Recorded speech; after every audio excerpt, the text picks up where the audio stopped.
I have 12 o'clock noon, so we'll go ahead and get started. Thank you everyone for joining us. You are at Stanford Transportation's bike webinar, How to Buy a Bike, Bike Buying Guide. And thanks for joining us today.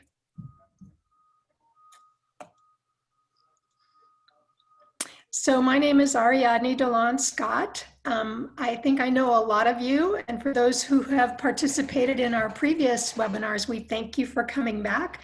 I serve as the Assistant Director of Active Mobility at Stanford.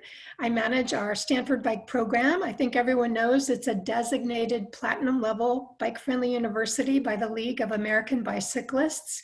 We're one of 8 in the country out of 208 universities. I've been car-free for over 20 years, and I serve as a board member for People for Bikes Foundation. So I'm going to turn this over to Robert from Bikes Make Life Better, our partner in all of our programming. He's going to do an introduction, and then we'll get on with the program. Take it away, Robert. Thanks, Ariadne. So I'm Robert. I work with Bikes Make Life Better, both doing education around bikes and bike mechanics. So if you've been able to take a class with us in the past, thanks for coming back. But my other part of my job is an operations manager, and I was a professional bike mechanic for over 5 years, working in mostly the East Bay. And after that, I worked with a local cargo bike company, trying to get more people to ride cargo bikes and replace their cars with bikes.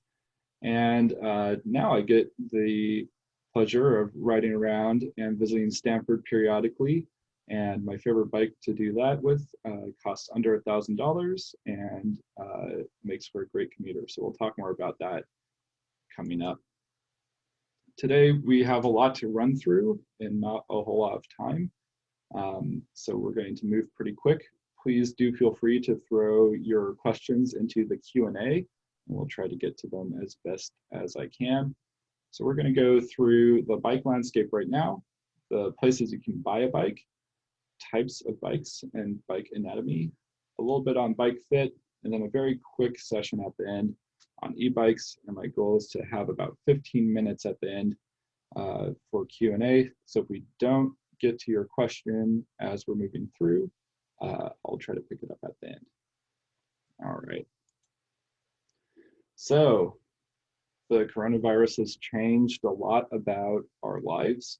And one of the changes that we've been seeing in the bike industry is that everyone went into lockdown, had to stay home, and then tried to find new ways of keeping active and entertained. So Netflix went way up, but so did bikes and all sorts of bike-related accessories. So bicycles, bike trainers. There's actually a shortage on bike tube patch kits right now, which is very interesting. Have never seen that happen in my entire life. So lockdown started, bike sales went way up. The bike industry has a very long lead time, right? The supply chain from when a bike shop places an order here in the States to receiving those bikes, the steps along the way involve distributors, manufacturers, and then shipping, and those manufacturers are typically overseas. Mostly in Asia, there's some in Europe, but there's very few domestically produced bikes and very few particularly domestically produced bikes in kind of the entry-level bike price range. So when all the bikes sold out, everyone started making more, but it's taken until about now for those bikes to get into the distributors. So containers of bikes are landing on our shores right now, going to warehouses, and then we'll be rolling out to bike shops soon. So some shops are getting bikes now. Ariadne said that the campus bike shop actually recently got in a shipment of bikes. So while the current stock is low, more bikes are coming out. And throughout this entire time, bike shops have been open as essential businesses. So if stock's limited, how do you get a bike? Well, the best option is kind of old school, but it's to pick up the phone and call a couple of local bike shops. different shops carry different brands, and depending on that brand's supply chain and their timing on orders, they may or may not have bikes that their dealers have, and the shop may or may not have bikes coming, but they'll be able to tell you because, as you might imagine, they're following this quite closely. The campus bike shop, as I mentioned, has been a great resource throughout the pandemic and continues to have bikes. So definitely check in with them if you're near campus. If you're not near campus and don't have a reason to be on campus, then check with your local bike shop. There's quite a few good ones all over the greater Bay Area. When you're having your retail encounter with your bike shop, it will require a certain amount of interacting with a salesperson and the bike. So, wear your mask, wear gloves, take your safety precautions as you would with going to the grocery store, any other sort of retail interaction. If you're in an at-risk category, there are options for at-home delivery and service. And then you might also check in with your shop about it, if they're sanitizing the bike after they've made the repairs, if they wipe it down before they give it back to you. You just want to make sure that everyone's expectations around safety are in the same place. Likewise, if you have a bicycle already and it fits you, repair is a good option. You may not want to take your bike into a shop, which would be very understandable. There are mobile vendors in the area that will come to your house. You can set the bike out on the curb, have a socially distanced, let them know what's going on with your bike, and then they can take it into their truck, fix it up, and then bring it back for you. So there's a lot of options right now. Unfortunately for new bikes, it's still kind of a matter of calling around and seeing what is actually available. So we're going to take a little quiz here, pop quiz, sorry, might be giving some of you flashbacks to your college careers. So there's something wrong with this bike here. You don't have to throw it in the chat or anything, just think about it. Let me know if you identify what's wrong. All right. So the problem was, we can toggle between to make it a little bit more apparent, that the fork and front wheel were installed so that they were pointed in towards the bike instead of forwards as they should be. And this is a really common assembly error that we see in kind of big box store, department store assembled bikes and at-home assembled bikes if you're maybe not as familiar with bike mechanicking, that people will pull the bike out of the box like this and then put the handlebars on and write it off. Unfortunately, this creates a safety issue where your pedal could overlap the front wheel and make it really hard to turn. So this is why throughout I'm going to keep talking about going into a bike retailer specifically, because if you're not super familiar with bikes and you're not super confident in your skill in assembling bikes, then maybe getting one of the online shipped to your house, it's in a box and you have to assemble it bikes isn't the right choice for you. Having your bike be assembled by a mechanic who can look it over for all those assembly issues, any warranty problems that might have cropped up, is a huge boon. If you are confident in your mechanical abilities, then maybe the online ship to your door is a good way to go. If you are, again, not comfortable taking it into a shop, there's at-home repair services, or if you have a bike buddy, if there's that cyclist in your life who you've been hearing about, you should ride a bike for several years, time to take that all that incentive and encouraging they've been giving you and let them put their money where their mouth is and have them help you either tune up your bike or help you assemble a bike, again, if they are skilled in those areas. All right. So Finally, once you have a functional bike, either assembled, tuned up, purchased, however you end up with the bike, you'll want to register it at bikeindex.org and project 529.com. These are both bike indexing, bike tracking websites so that you can register your serial number, make and description of the bike, and then if the bike is ever stolen, you can report it as stolen. Also, if you're looking to buy a bike used, these are good places to check and make sure that you're not buying a bike that's been reported stolen. So 2 good tools to reduce bike theft. Project 529 is the one that Stanford uses in particular. Bikeindex.org is also broadly used by the bike community, which is why I recommend doing both if you can. All right, so a quick review, and this would be a good time to throw any questions about bike purchasing in particular, or availability into the Q&A. So right now we have limited availability at the moment. Call your local shop. Many shops don't have a great web presence and may not have live online inventory. So even if you look at their website and it doesn't seem like they have bikes, give them a call. They may have something that's not made it onto their website yet. And finally, be sure to have your bike assembled or tuned up before riding it. If you're taking it out of storage, at least get some air in the tires and make sure it's shifting smoothly. And if you're buying a bike from a shop, it'll come assembled for you. If you're buying it online, make sure that you have someone qualified to assemble it. All right, I'm going to pause for a second if anyone has Q&As.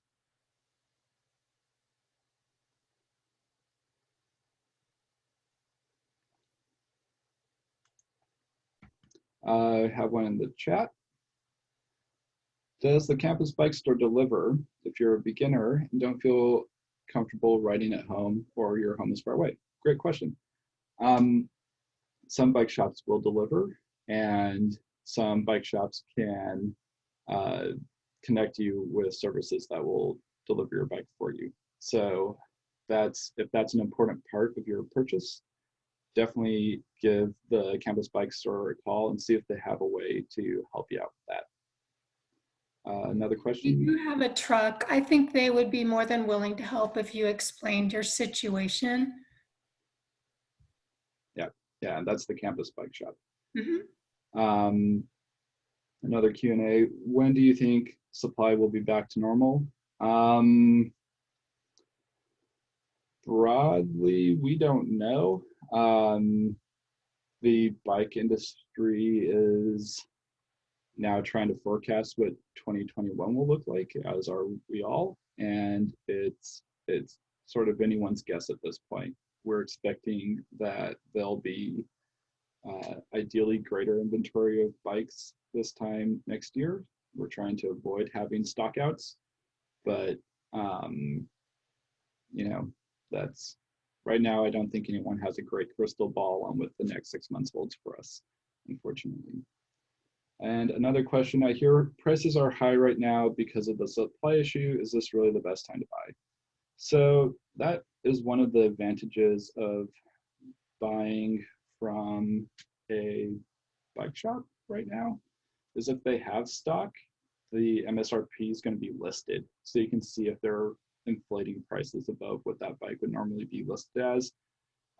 As far as I've heard in terms of bike retail, and particularly brick and mortar retail, prices aren't getting inflated on new bikes. They're just going out of stock.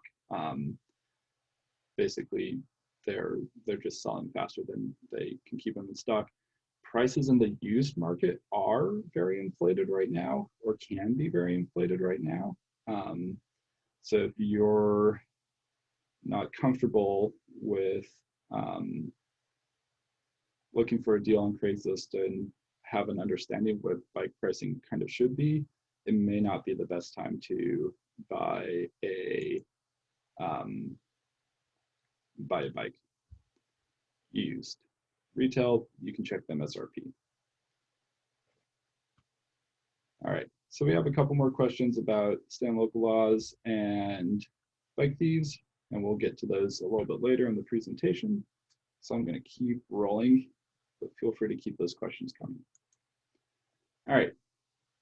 So the goal is to get a bike that supports what you want to do in terms of cycling. There's a lot of different kinds of bike, but they all have things in common: 2 wheels, some sort of pedals, and the handlebars. You can, with a little bit of extra effort, ride, for example, a bike share bike in a cyclocross race like Anna is doing here. As she would put it, she didn't win, but she did finish and had a pretty good time. So, you know, you don't need to have the specific perfect bike for every which kind of use, unless you're a bike mechanic, in which case it's an occupational hazard and you end up with 15 bikes like me. So avoid being a bike mechanic at all costs. But think about what kind of riding you're planning on doing, right? Are you going out for exercise? Are you going to be doing this in hilly terrain? Or are you going to be doing it on roads, you know, in your local area? What distance are you traveling, right? If it's for exercise, you could be going 5 miles, you could be going 100 miles. It's kind of up to you, and each of those would kind of push you towards a different kind of bike. If you're commuting and you know your commute's flat and 5 miles, that's sort of a different question than if you're going on long exercise rides, right? If you've owned a bike before, think about what you liked or disliked about your last bike. So, for example, if you like a bike with really upright handlebars that keeps your back in an upright position, so you have good visibility, like Anna has here, right? That's going to be a different kind of bike. You know, it's going to be this more Dutch style upright bike. So you're not going to want to get a road bike. On the other hand, if you found your last bike was too heavy and it had wide tires and you were riding it on the roads and it was really hard to pedal up hills, then maybe you want to get something a little bit more road oriented. We're going to get into the distinctions there in just a minute.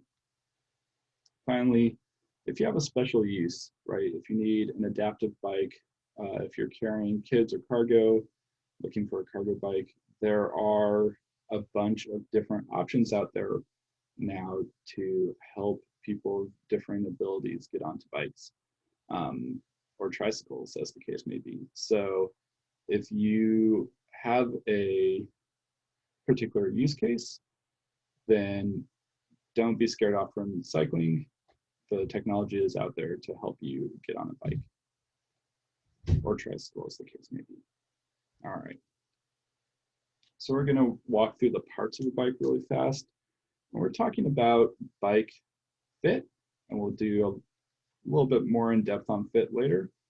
There's only 3 places where you touch the bike, right?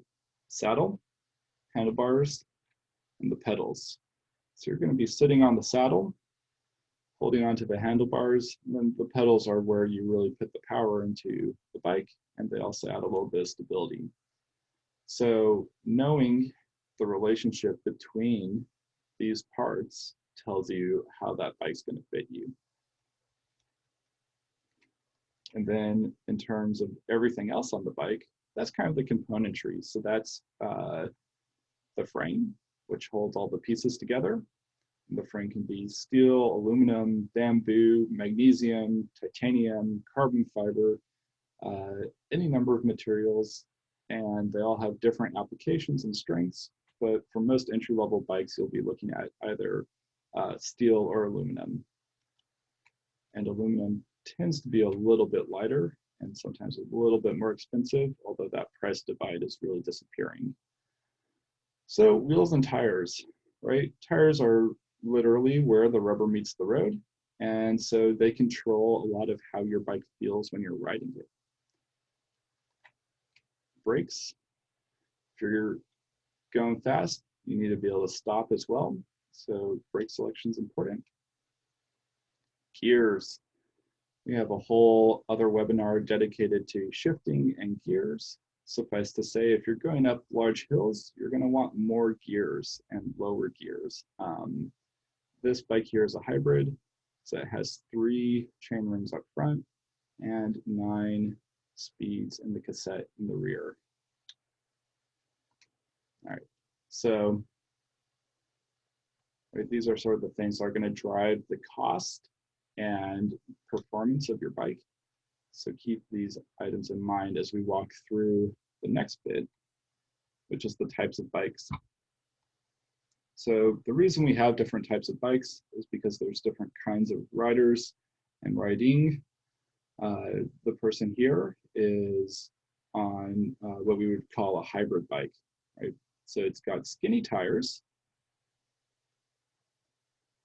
but flat bars. So it's not quite a road bike, which would have, kind of the bullhorn drop bars, but it's a lightweight bike, but it has fenders, right? Because this person's commuting on it. And while they're wearing a backpack here, it does have mounts for a rack, so you could use a rack and panniers.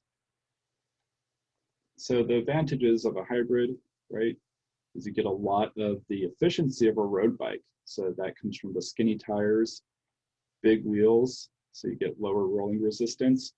Then it has a wide gear range that you would, typically see on a mountain bike style bike. But here we've applied it to a lighter weight road style frame and wheels. And then flat handlebars, right? And anytime you're seeing a flat handlebar, that's going to get you up a little bit higher and give you a little bit better view of the road because it brings your arms in closer to you, right? The higher and closer in your bars are, and you can do this if you're at home, right? If you pull your arms up close to you, you're going to straighten up. If you stick your arms out, right, your body's going to lean forwards as your center of gravity changes. So as you're stretching out on that bike, you're going to get lower and lower and lower, which is what road bikes do to keep you aerodynamic. All right, so here we have a more road style bike because we really like commuters. This person is bike camping on his road bike, but it could also be a bike commuter. So again, skinny tires. Main difference here is those drop bars, right? So the bars curve down, hands are lower, you're bending forwards more. And this gives you a better position for aerodynamics. And it also positions you more over the pedals. So it's easier to put a lot more force in there. All right, so here's kind of a very sweet, actually, cyclocross bike, which is essentially a road bike. We won't get into too far. If we look at our hybrid from before, you can see the big difference in where your hands would be, right? I've lined them up on the rear wheel. So you can see the saddle's in about the same place. The cranks and pedals are in about the same place. And the main difference here is your bars are getting lower, right? So if you're on a road bike and you're riding down here with your hands down here in the drops, that's going to bring you down and tuck you more over that bike than if your hands are up here on the hybrid. So if you're looking for the efficiencies of a road bike with the position and low gearing of a mountain bike, that's where hybrids come in. If you're looking for pure efficiency, longer distances on the road, then that's where road bikes excel because you can get a little bit more aerodynamic. Your position is going to be a little bit better for extended efficiency on the bike, but it does require a little bit more lower back flexibility and a little bit more willingness to get down on top of the bike, which does reduce your sight lines a little bit and can be somewhat uncomfortable for new riders or people in traffic. So if you're kind of looking between these two bikes, I would highly recommend test riding. You want to test ride all the bikes before you buy them. All right, so we've talked about hybrids, road bikes. This is a mountain bike. Our rider here is a good couple feet off the ground. She's hit this jump and is going to land somewhere down there.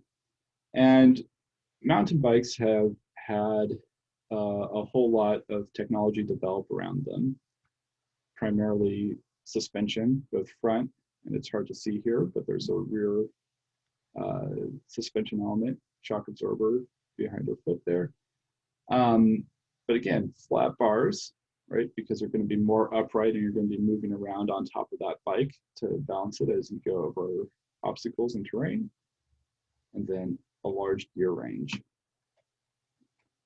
So we can see this bike's a little bit larger.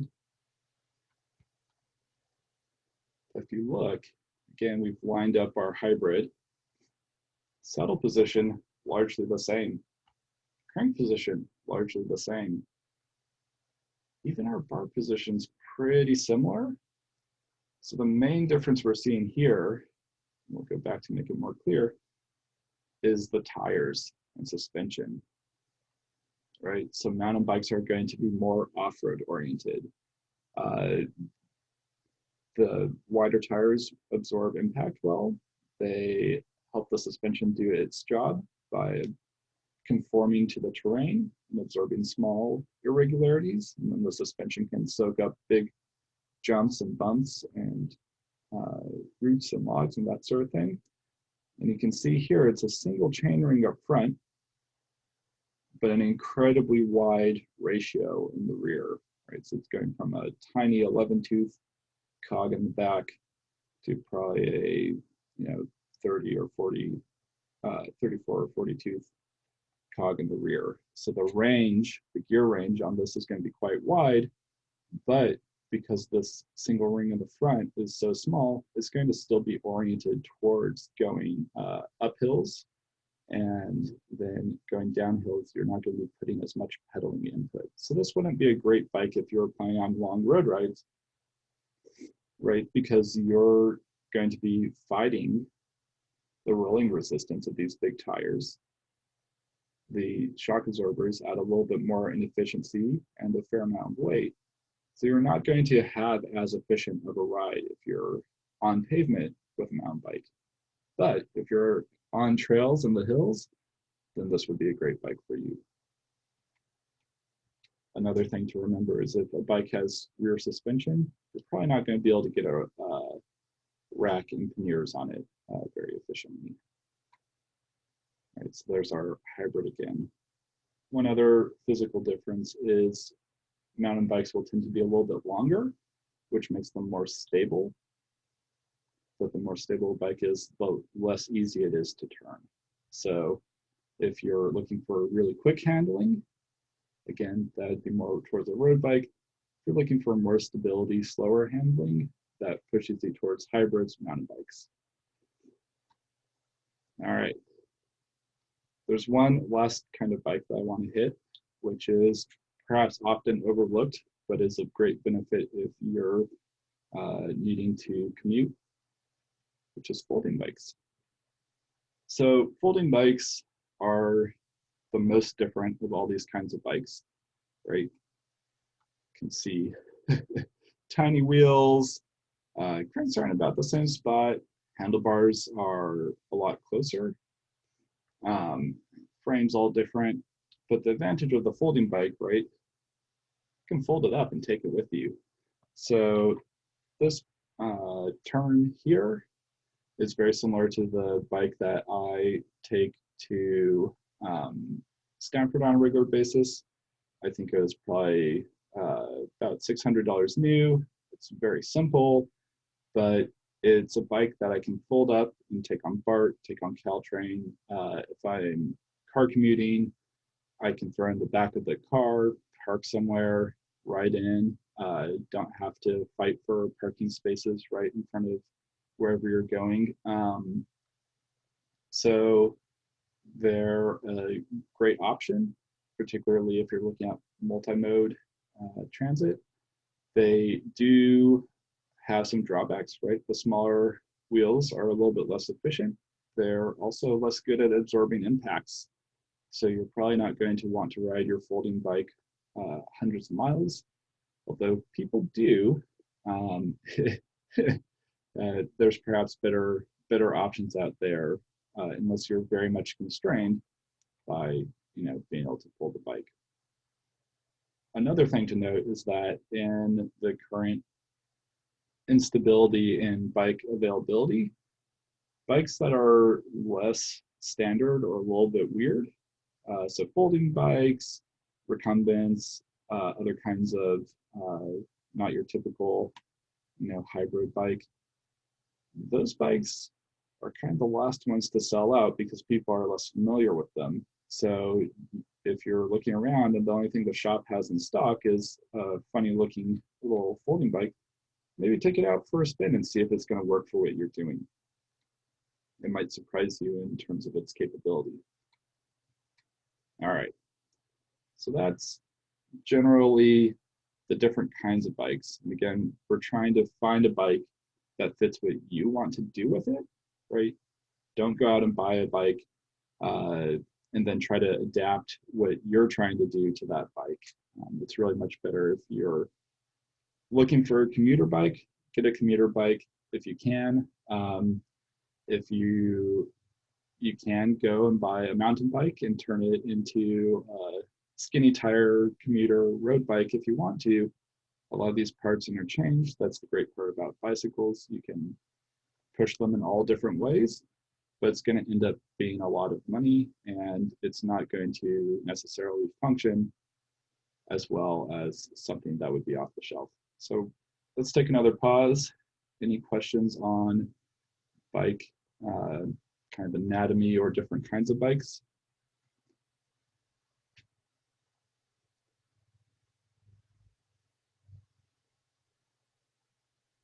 There's a couple questions that came in, Robert, before the webinar that you could answer. Someone asked about they'd be happy to pay for a high quality bike, but could you give sort of a range of a reasonable bike budget for a commuting or city bicycle? Mm-hmm. Yeah, so this is going to sound like a high number to a lot of people, but keep in mind that when you pay a little bit more, you're going to get a lot more quality when it comes to bicycles. So my target range for people who are getting into bike commuting, plan on doing it for a while, and want a bike that's going to be durable and not require a lot of maintenance is about $500 to $750. And that gets you into brand name, well-equipped, entry-level hybrids. And the advantage there is you're buying it from a shop, so you know it was properly assembled. You're buying it from a brand name, so there's a warranty. And when you have a shop that's assembled it and there's a warranty, if there's any problems, you can take it back there and they can help make that right. So, there's cheaper ways to do it, but in terms of least complications and best user experience, I think that kind of $500 to $750 range is kind of as low as you want to go for being able to hop on the bike and ride. That's not to say that cheaper bikes aren't good or can't be ridden or make a poor choice, but they just often require a little bit more of tuning and setup to make them work as well as they can. And depending on the ultimate kind of level of the componentry on that bike, not all of them can be made to function superbly. They can be made to work, but not always super well, particularly the very cheap end of department store bikes. The components are often very difficult to adjust to function just because of the design for that price point tends to bring them in at a little bit different of a spot. So is a cruiser bike different from hybrids? Was asked in the chat. Yes. So a cruiser bike is kind of if you took a hybrid and then made it even more relaxed, right? So that seat's going to come down, the bars are going to come up, and the bike's going to get stretched out. Cruisers also tend to have a very limited gear range. Usually it's a single speed with a coaster brake, maybe a 3-speed. So they're good for cruising, right? They're designed to be on a beach boardwalk, move relatively slowly. They're not a high efficiency bike, but they are very comfortable. So if you're looking at a cruiser and you're planning for like an around town bike, they can be a pretty good choice. I would just make sure that you test ride it so you know it's that kind of laid back style is going to work for you while you're riding it, and that you make the test ride long enough that if you're going to be going on longer rides, you understand kind of where that efficiency breaks down. All right.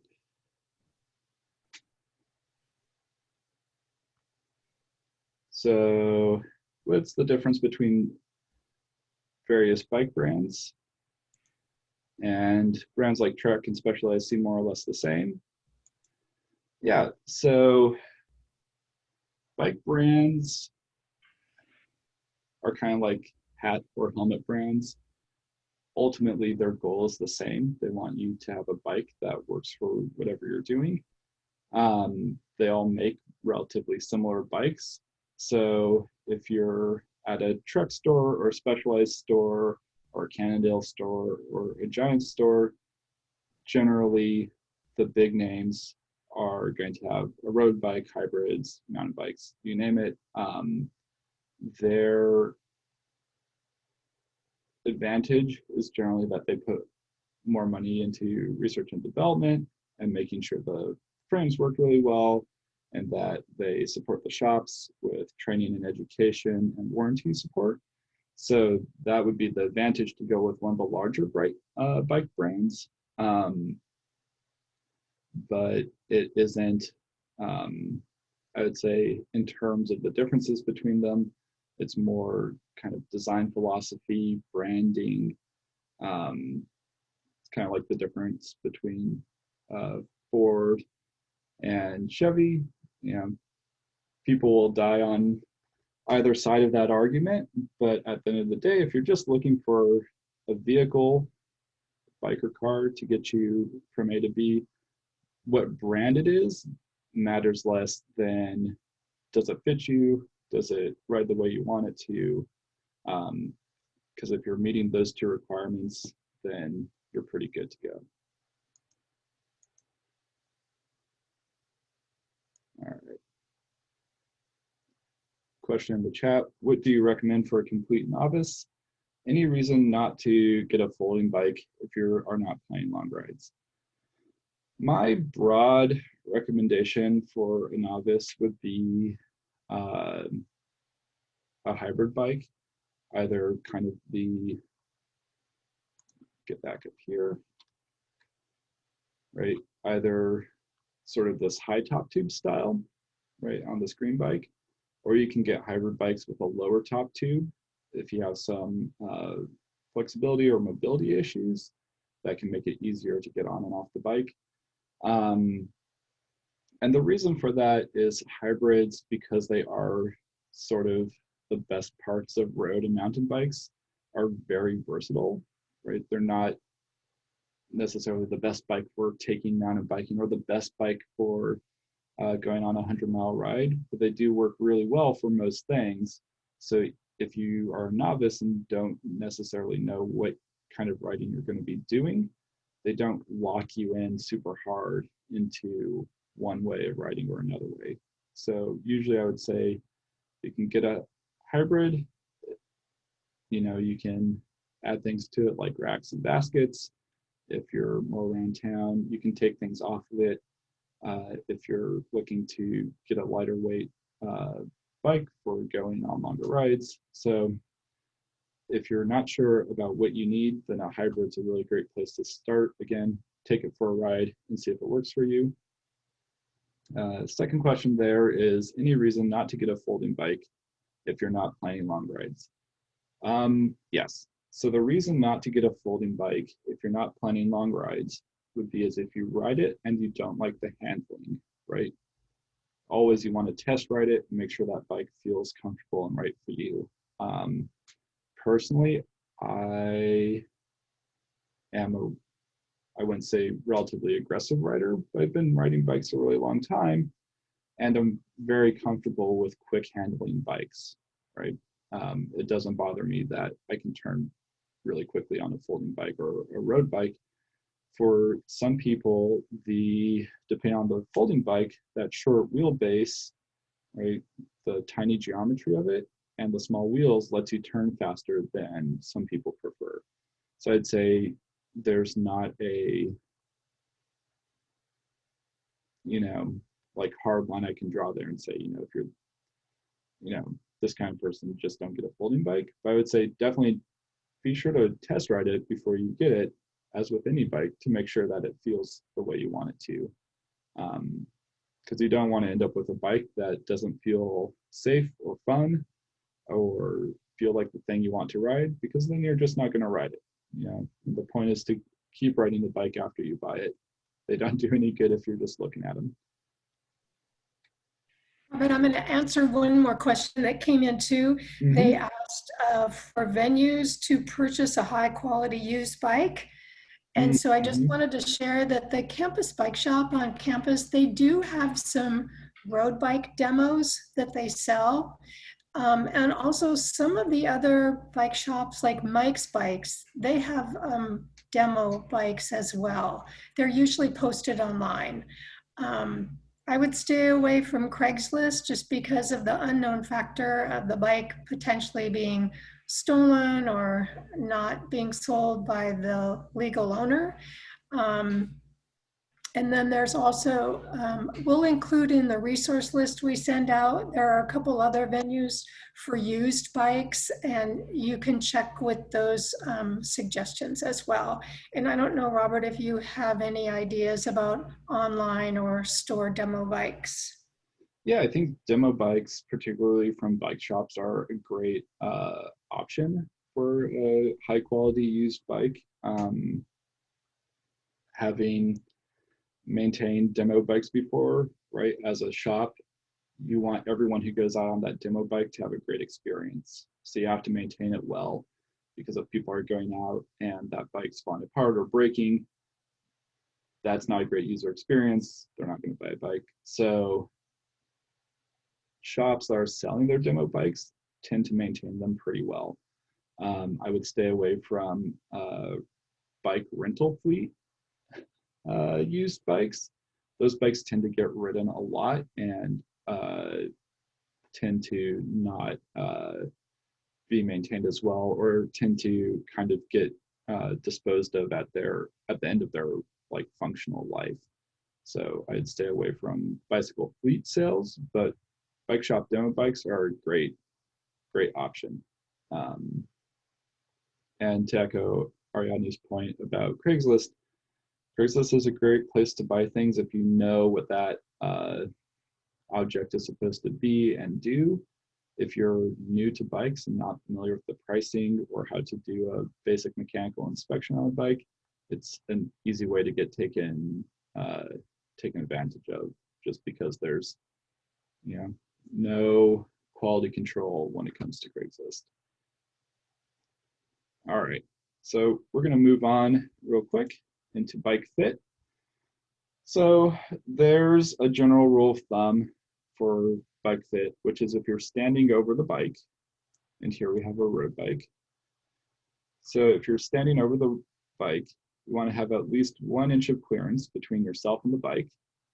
So that's for bikes with a flat top tube, or 2 inches if you're looking at like a mountain bike or a hybrid bike. But if you think back to that mountain bike we showed earlier, it has this very slopey top tube. You could have a massive mountain bike and be standing over it and never get 2 inches of clearance, even if that bike was your correct size. So what we want to do is, again, make sure that kind of your frame is going to fit between these 3 points. So a quick way to check that is to hop on the bike, and you want to set the seat height so that your leg is about 80 to 90% extended, right? If you're standing on the bike and you can pedal and your knee locks all the way out with the ball of your foot on the pedal, if your knee locks out, your saddle's too high. If your sitting all the way down and your knees are coming up super high and you don't get about 80 or 90% extension, then the seat's too low, right? And the reason for having this slight bend in your knee is because human knees aren't designed to lock out while we're in motion, right? Think about a person walking or running, your knees never really locking out when you're putting force into the ground. Same thing with, yeah, exactly. That 80 to 90% is when the pedal is all the way at the bottom of its stroke. So if you're sitting on the seat, pedal all the way at the bottom, should have a slight bend in your knees still. And so you don't want to lock out your knees, but you also don't want to have them coming up super high, because then you're essentially doing just a series of squats on the bike. And it's a great workout, but it's not great for your knees. And it's a great workout because it's not super efficient. So aim for this leg extension. And once you have your seat height set, right? Once you have your seat height set, lean over and grab onto the handlebars. And if you're sitting on the bike in your riding position and you feel like you're reaching all the way out, right? If you're moving your shoulders like inwards and forwards and your elbows are locked out, that bike's too long for you. Conversely, if you're sitting there and you feel like you're going to hit the bars into your knees while you're pedaling, that bike is a little too short, right? You should be able to sit comfortably, access the bars, and not be hyperextended or underextended. This is also where the test ride comes in, right? Because you can be a little overstretched when you're standing in the storm. You think, oh, that's okay. But then when you go for a ride and it's hard to turn because you're trying to reach out with one arm too long, that's when you'll start seeing that position making a big difference.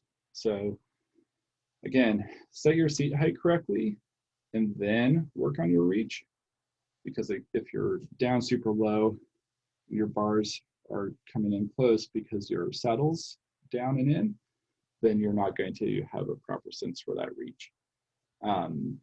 Keep in mind that different bikes will put the bars in different places, right? So if we had the same size hybrid here and then had the same size of a road bike, the bars would probably be down a little bit lower, right? Particularly if you were in the drops on those the curved bullhorn section of those bars, you'd be a lot lower. So you're going to be bent over a little bit more. The key here is that if it hurts, it doesn't fit you. So if you're feeling pain, either because the saddle doesn't fit your backside, if you're feeling pain because you're stretched out too far or not enough, stop, right? That's a sign that this bike needs to either have a different saddle to fit you, or needs a reach adjustment, right, to bring the bars in, or perhaps higher or lower, or it's maybe the wrong size. I tend to see people riding bikes too big for them versus too small. And I would say if you're in between sizes, it's always a little bit easier to make something bigger than it is to make it smaller, right? We can put a longer stem, this piece on, to move your handlebars up and out. We can add a longer seat post, right? And for most applications, that's just fine. What's hard is to move the bars in, because we can't bring them in past here. And right, I can't put any shorter of a seat on here than where that collar is. So if you're kind of on the edge between two sizes, generally sizing down is the better option, because you can always make that bike a little bit bigger after the fact if you need to. But if you need to make it a little bit smaller after the fact, it's a lot harder. All right, so that was a very quick bit on fit. Again, test ride the bike before you buy it. That's going to inform a lot of, right? You'll figure out your seat height pretty quickly. You'll figure out your reach really quickly if you're riding the bike. if you're just sitting on in the store, that's a lot harder to do.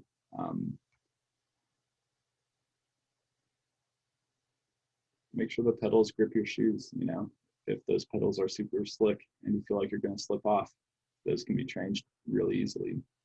All right, so we're getting towards the end of the time. So I think we have an option here. I can either move on really quickly and do some e-bikes, or we can do some more Q&A. Any preference in the chat?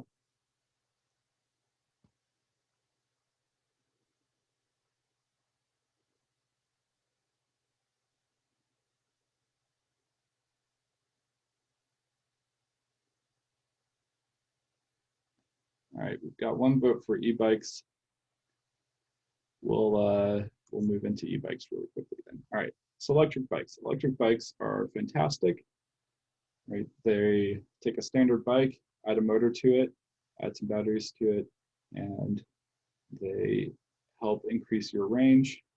One of the interesting things we found in a study was people, you know, we'll call e-bikes cheater bikes, and imply that you're not doing as much work as if you weren't riding an e-bike.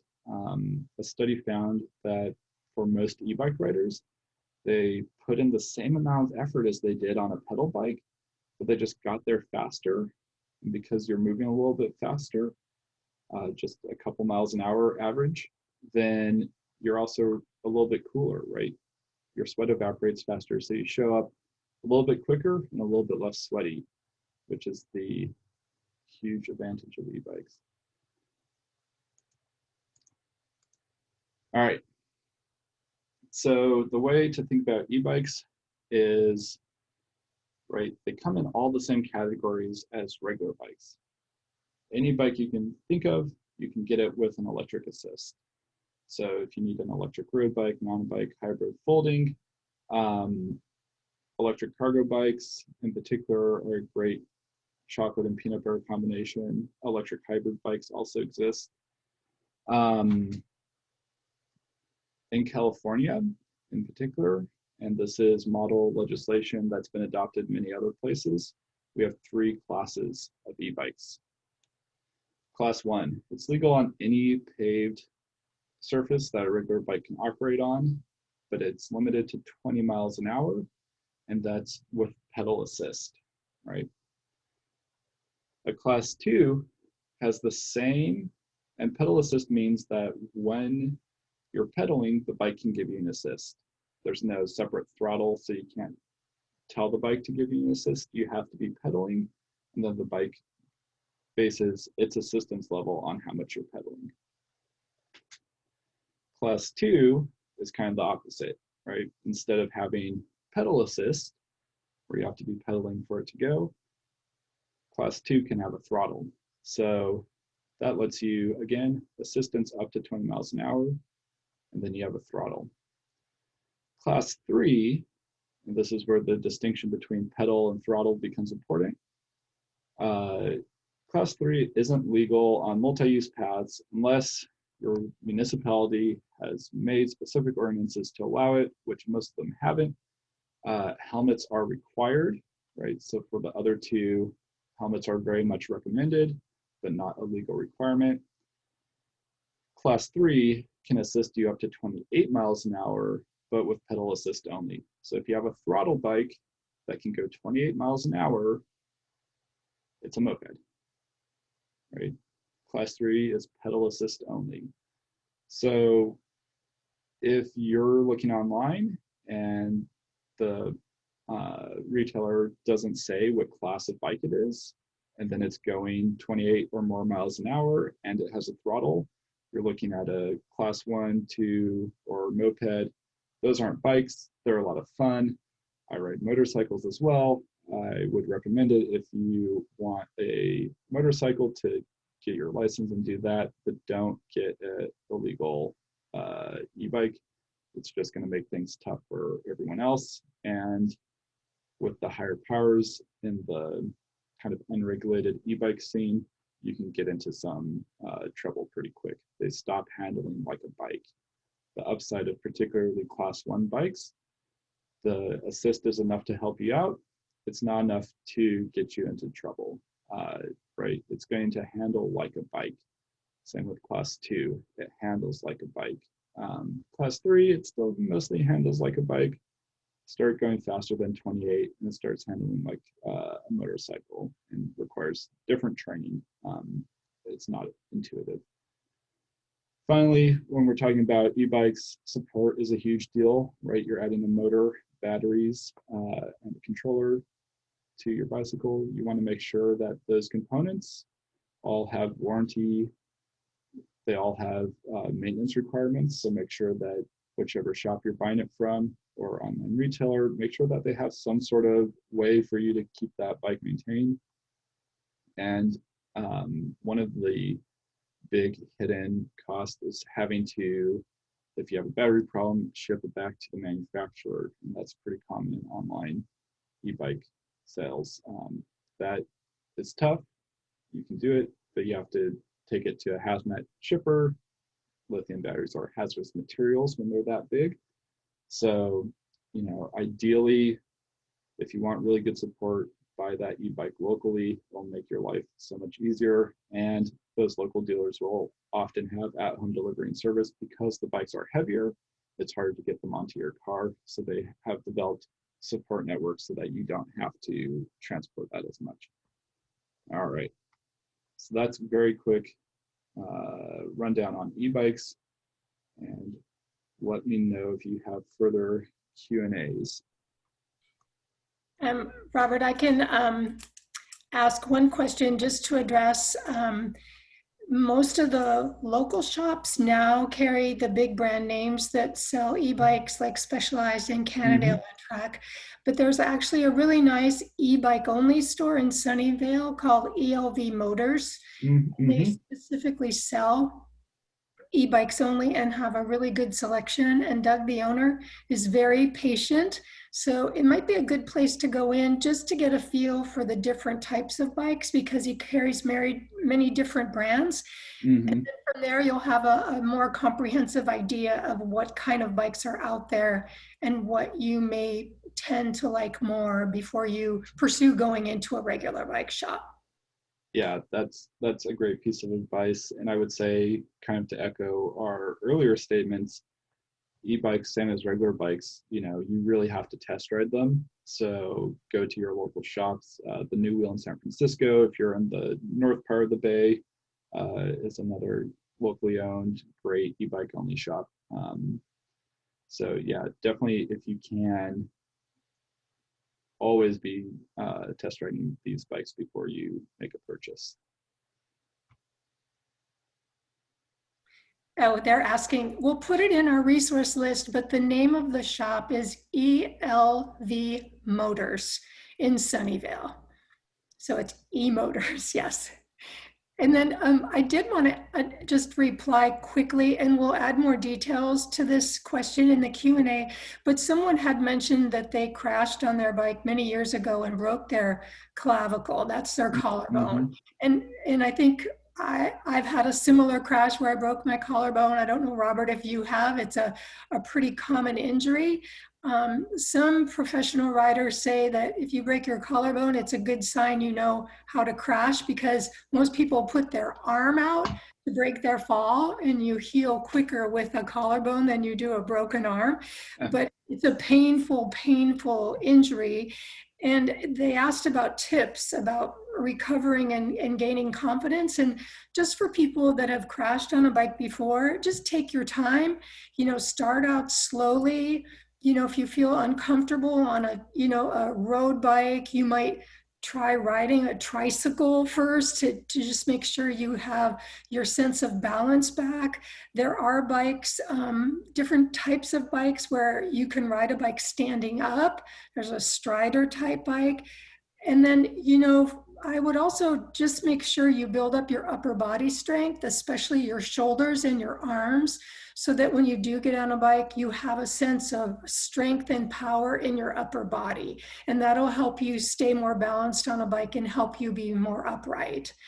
And then another person asked about a lot of the content is addressing people that already know how to ride. Mm-hmm. And we'll include in the resource list some instructors who are very patient that can teach adults how to ride a bike for the first time too. So that's a process that takes a lot of patience, and we hope that you follow up and learn how to ride because it's a life skill, and we want more people riding. So we'll include all this information in the resource list as well.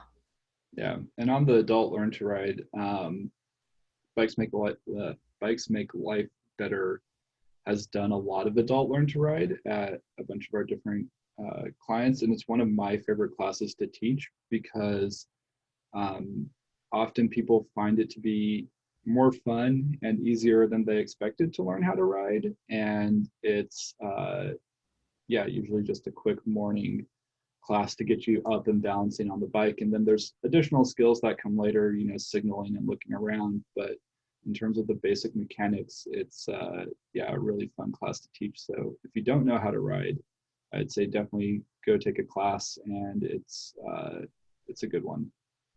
So we are at 1 o'clock, time to wrap up. We thank you for joining. Just a little bit of housekeeping. We will follow up. We'll share this presentation. We'll share the complete Q&A of all your incoming questions. We'll send the link to the video and also the Be Well Berry. The form that we send will have to be returned to Be Well to get credit. But we thank you very much for taking the first step to learn more about how to buy a bike, and we hope you join us for our next webinars coming up in September. We'll send the link on those too.